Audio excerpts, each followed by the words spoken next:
Welcome, my dear viewer, to Dr. Paul M. Kibicho, PhD, QB, HSC official YouTube channel. Just before I go to the topic of the day, I'm inviting all of you on 1st of June 2024 at an investment conference where we need to let people know a few things pertaining to what they need to do in order to create their wealth. So I'm inviting you to an Ivela investment meeting, which will be done on we are having this meeting on 1st of June 2024.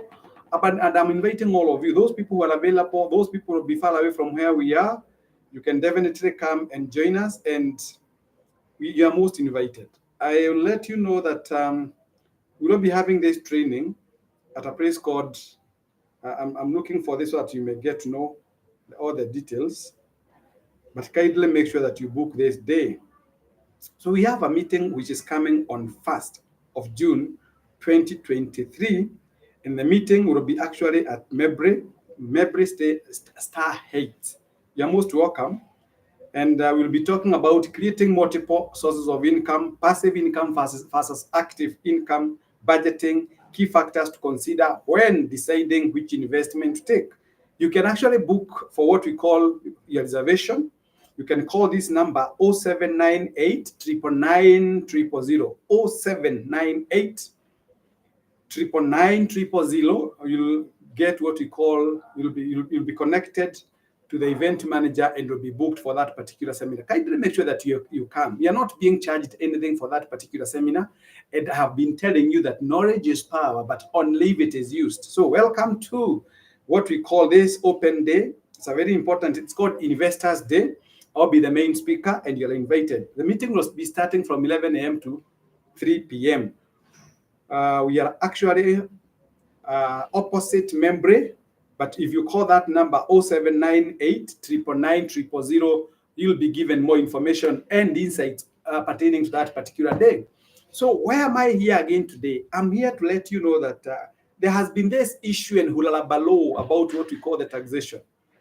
I'm not going to delve a lot in terms of what it entails, but I'll let Kenyans know for sure that we have got scholars who were there before us, and I'm going to quote a man that all of us, especially scholars, know, a man called Mr. Adam Smith.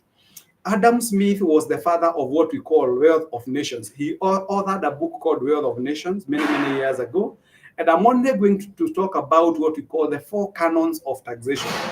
What is it that we need to know about taxation, and could there be something that the government is not doing pertaining to what taxation is all about? What is it that we need to know about taxation? Those are very important points that we need to appreciate. So allow me to talk about the 4 canons or the 4 maxims of taxation. 1, there is no other way the government can learn. I can tell you this for sure. I am a Kenyan. I understand what's going on in, even as it pertains to what we call the Finance Bill 2024. I am aware. I'm alive to the fact that it has brought a lot of controversies. But I can tell you for sure from the word go that the only way the government can get its revenue to run their affairs, to pay the military, to pay the teachers, to build our infrastructure, to do quite enough to capacity build its staff members, is through taxation. So taxation is the only way that the government can use as an avenue to generate revenue, to finance investments in human capital, infrastructure, and what we call provision of services. So it's very important, and we can't actually run away from that. So, but according to this father of economics, who is called Mr. Adam Smith, there are 4 things that he talks about. And one of them is what we call equity. Equity is key.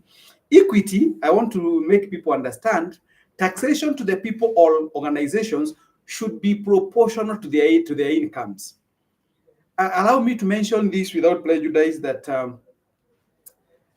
when you talk about pay as you earn, for instance, pay as you earn basically means your taxes should be proportionate to the amount of money that you get paid.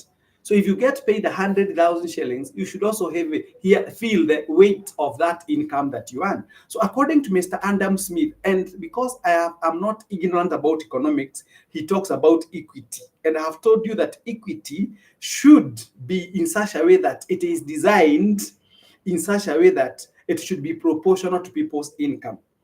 The more money a person earns, the higher their incomes, their taxation should be. That is without any question, without any doubt.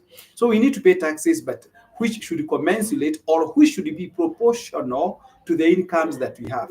And that's a very, very important maxim as advanced by this scholar, Mr. Adam Smith, the father of wealth of nations. The second thing is certainty. Certainty means what? It should be clear and transparent how much one should pay. It should be certain how much to pay, when they have to pay these taxes, and over and above all, how they have to pay their taxes. How they have to pay their taxes. The issue of taxation in Kenya has been a very, very emotive topic and discussion. So we need to appreciate that taxation should be certain. So not waking up this morning and coming and realizing that other taxes have been introduced. We need to be certain. What is it that we are paying? And I'll say this as somebody who has done economics, all the way from what we call microeconomics, macroeconomics, economic analysis, and econometrics. It is very, very important if a nation is going to grow. I teach in a university I teach business law and taxation. And I'll tell you this. When the taxes increases, people become very innovative. We have got two elements about taxes. There's what we call tax evasion and tax avoidance. So tax avoidance basically means that if you have a mortgage loan, you are given a tax rebate by the taxing agency in Kenya, which is called Kenya Revenue Authority. When you have an insurance policy, you are given what we call tax relief. So tax avoidance here basically means you are not running away from paying taxes, but you are enjoying some benefits as a result of some of the commitments that you have made to your money, which is very, very important. So we have what we call evasion. Evasion is where individuals run away from paying taxes.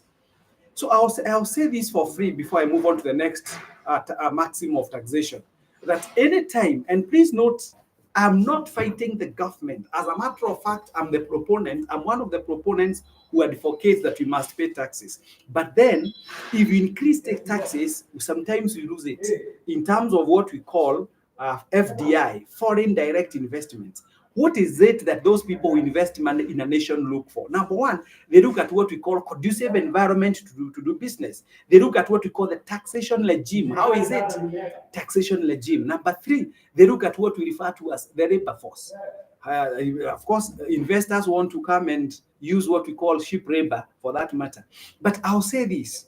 For instance, if I'm running a company and I've got 50 employees, and have charges in paying, for instance, taxes, you don't close my company, because by closing my company, you even lose that small income you are getting from employees as pay as you are. Then look at what we call the trickle effect.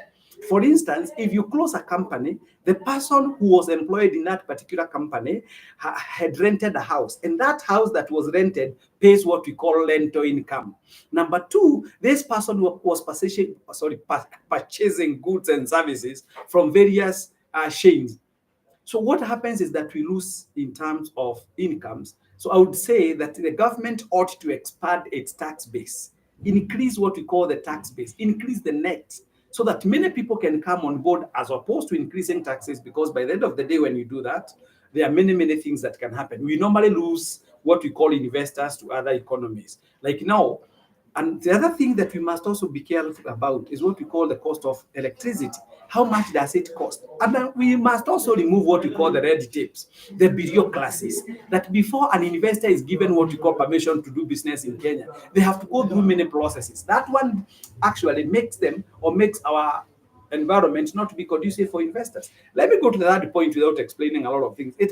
Tax payment should be convenient.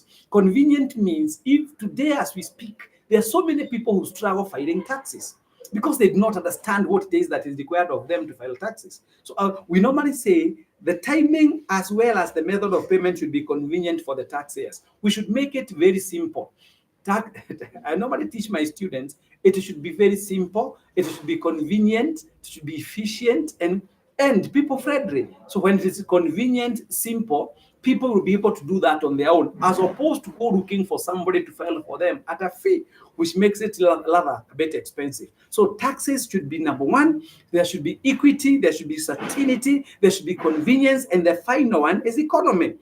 The cost of collecting taxes. One of the things the government of Kenya should do is to ensure that the people who go collecting these taxes are, one, not as many in terms of incurring expenses. They should be minimized. The taxes collection should be, the cost of collecting taxes should be minimal at all times, so that the amount of money collected should go to funding the government projects. So as opposed to spending a lot of money in collecting those taxes, which therefore jeopardizes the very reason as to why they are collecting it. So we need to ensure that people, number one, they are sensitized. Why should people pay taxes? When people feel, let me tell you this, and I'm saying it for free, and I hope that the government of the day or the government officers concerned with what we call matters taxes will be hearing me. One of the things that you must ensure that you do, Kenya Revenue Authority, there was a time there was a proposal, it should be Kenya Revenue Service. Just like the way we changed the Kenya Police Force to National Police Service. One of the things, and I'll tell you this out of experience, when people hear, anyone who hears Kenya Revenue Authority fears them, because they have been known, number one, to intimidate the taxpayers. So they should be afraid. They should even visit the various business premises. They discuss the owner of business, as well as discuss with employees on the needs to pay taxes, so that everybody can be brought on board. The moment we bring everybody on board, we shall be having more taxes being paid by the Kenyan people, and at the same time, they'll be meeting their targets. The question begs, how come when the taxes were increased, Kenya Revenue Authority was not able to meet its what we refer its target? It is purely because the moment you tax people more, some businesses close. I have talked about that. We have had some small micro enterprises that have gone down. When we kill the small micro enterprises, we kill what we call, we kill employment directly. And then look at the shame. For instance, if I was making some juices and the tax regime is not favorable to me, the order I was making for the fruit feeder is gone. The person who was transporting the fruits to me, who was using fuel, who was hiring a car. So the owner of the car was getting a business out of my fruit juice, out of my juice company, or out of my juice small micro enterprise. So the driver was driving that car. Remember, this car was maybe given to a driver who was on hire basis. The car was using fuel. The car requires insurance. The car requires what we call tires. There are so many things that comes as a result of having a very nice tax regime. So the other thing that will encourage people to continually pay their taxes, and I'm advising the government for free. This is what we call unsolicited advice. When people pay taxes and they see the value for their money, you remember when President Mwai Kibaki came into power, he came up with this: kulipa ushuru ni kujitegemea. So if you pay taxes, you go to hospital, you find drugs. There are no potholes. Like now we have got so many potholes on our roads. So we get minimal cases of corruption, because if there is something that pains us people, is to realize the money that I paid in terms of taxes, where I had spent my time, my knowledge and energy is being the proceeds are being taken as corruption. It makes people become very demotivated. So the government has a responsibility. We must pay taxes. That is for sure. There is no single nation that developed without paying taxes. The other thing, as a nation, we must learn to live within our means. This is what I teach people, and allow me to talk about this for a few minutes. You know, Kenya as a government, we live beyond our means. The question is this: do we require all the MPs? Do we require the 290 MPs plus now the other nominated MPs? Sure. Do we really require them? Do we require the 47 county governments? Yes, devolution is good, but as it were right now, devolution was an avenue of devolving corruption. We have had so many governors who have got so many cases of corruption. So what does that one mean? So instead of, we used to have 8 provinces. So those 8 provinces, they were sufficient in terms of administration. Nowadays, you find a governor has a driver, a governor has a bodyguard, a governor has a PA, a governor has got so many people. And you know, these people that we employ in Kenya, I tend to think that we are overly represented. Look at the number of MCAs that we have. We have nominated MCAs. Why are they being nominated? They are not being nominated because there is a need for them. It is to honor the political rejects. Those people who never got a chance to be elected, the people now there, so they go looking for these people to nominate them, not because there was a need they were going to fulfill, but it is actually to meet what we call the political legitimate expectations. So at whose cost? At our cost. Look at the nominated MPs. Look at the nominated senators, honestly. Thank God we don't have nominated governors. So all those people, so Kenya, we live beyond our means. Look at the number of cars we allocate. Without prejudice, and I'm not speaking like this because I'm not a governor, because I'm not a senator, but I have had the privilege of traveling abroad. If you go to a place like UK when they have elections, you cannot even know whether they have elections. In Kenya, everything stops. You find an MP has got a convoy of 100 vehicles carrying our young men who would have otherwise been engaged in what we call economic activities, but because we don't have jobs there, they are. So we spend a lot of money. Again, we pay them a lot of money. Think of a teacher. Like, you know, I'm a lecturer in a university. How much do we get paid, honestly?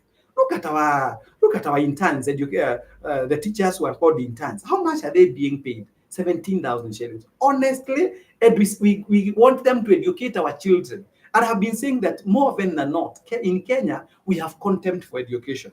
In other jurisdictions, people who train there, who are actually teachers, are very, very well remunerated because they do a very noble job.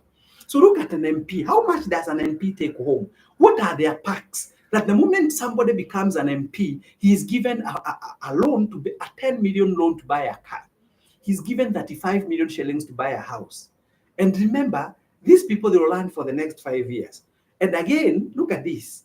I would have thought personally, and I'm speaking like a lawyer, that instead of giving the MPs I know I'm going to become very unpopular, the CDF for that matter, we have a county governor. The governor should be the person to know all the projects within his county.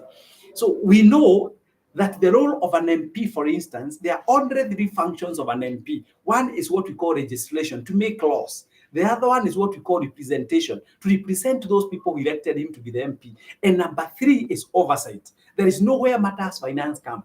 But you see, they have been able to use their numerical strength in parliament to pass a bill where they have got what we call a fund. This fund is normally used to propel them or to give them a chance of being re-elected. And therefore, we have what we refer to as duplication of roles and functions. What is the work of a governor? What is the work of a governor? The work of a governor is to oversee the entire development of the county. So the MP should be left with those 3 roles. But what do we do? Now look at the money that they give. They get more than 500 million shillings. And again, the saddest thing, or to put salt into an injury, if you are elected to be an MP, you ignore the projects of your predecessor. The person who was there before you, you ignore all those projects that they had started. We lose a lot of money for no reason because you do not want to appear as if you never did something during your time. Instead of coming and advancing whatever the other MP was doing, you come and start your new projects. Again, if you're not re-elected in the forthcoming elections, the other one comes and thinks like you, we continually lose money. So they are overly paid. They earn a lot of money for no reason. And I'm saying this. They are paid mileage. They are paid sitting allowance. Look at a university professor. He can't even earn more than 400,000 shillings. So a professor who has been in class, anyway, let me not go along that line because some people may think that I'm arguing because I'm one, for instance. So we need to ask ourselves. So the government should tax us money. But then what are our priorities? What are our priorities? Every time we hear scandals, if Kenyans can see the value for their money, I'm telling you, we shall not complain paying taxes. We shall pay taxes. Even if they go beyond 25%, we shall pay those taxes. But the question is, are we comfortable as we speak right now? The corruption cases are so high. You wake up one morning, you hear there's a corruption of a governor. You wake up one morning, somebody who was, let me say without prejudice, somebody who was struggling financially, immediately he goes into that particular office. You hear he has got 8 storied buildings, 8 of them. They become rich overnight. So the motivation of many Kenyans becoming politicians, it is not to go and deliver services to the people. It is to go and enrich themselves because they only understand one radio station. What is set in it for me? WIFM. What is set in it for me? Not what is set in it for Wajiko. Wajiko does not appear anywhere. As a matter of fact, Wajiko only appears during elections. That is when he becomes validated. That is when his value is required. But during those other times, you realize that these people, they normally put things in their car. They don't even. Anyway, so let's pay taxes, but we request the government of the day to ensure the taxes that we are paying, they are properly utilized, so that we avoid this element of Kenyans feeling disfranchised or taken advantage because the monies that we make, the monies that we pay as taxes, are not serving the Kenyans the way they should be. We should not have young men and women lacking jobs because Kenyans should get jobs. Kenyans should get what we call services. We should not have potholes. Hospitals should have drugs. We should not be having those strikes. Like now in Kenya, for anybody, that just the other day the doctors were on strike. Why are we having doctors on strike? I wish you know how long it takes for somebody to become a medical doctor. I wish you can imagine. I wish those people who have got daughters and sons, or those people who have got their spouses as doctors, they know the pain they go through. I'm telling you. So they require to be properly remunerated. Taxes, yes, pay us, but give taxes, tax us, yes, but give us the services. There should be a very strong relationship between the taxes that we pay and the services that we get. Anyway, that is what I wanted to say. May God bless you. I am always objective. I'm always objective in my discussions. And for those who think that sometimes I speak the way I do because of any ulterior motives, no, I'm pro-government. And I would also request the government with a lot of humility. We have so many people educated out there who have never been given a platform to use the education that they got. A few minutes ago, I was watching a very young Kenyan who did political science and administration from University of Nairobi. He's only expressing his disappointment. The other day, I saw a young man from Narok who has now resorted to going to the quarry to work in the quarry. And he's the only man from Narok who got a degree, I think, from his village. I wish we can have a way of absorbing our graduates. I wish we can have a way of recognizing those people who have done well academically. And I wish we can have value for our money that we pay in terms of taxes. And me, that is my position. That is my position. Thank you very much. If I have changed your way of doing things, may God bless you. That is my objective. Anyway, I'll be talking about something else later on in the course of the day. May God bless you. Always a pleasure talking to you. And I always entertain positive criticisms. Positive criticisms. But we need to support the government of the day, but the government of the day has also to be very accountable. We require a transparent, accountable government. Where taxes are paid, they should do the job for which they have been deducted from our incomes. And let us not be ignorant that the more we persuade people, the more we tax people, the more innovation is killed, the more we lose opportunities. And those people with opportunities, please employ our people. May God bless you. Always a pleasure talking to you.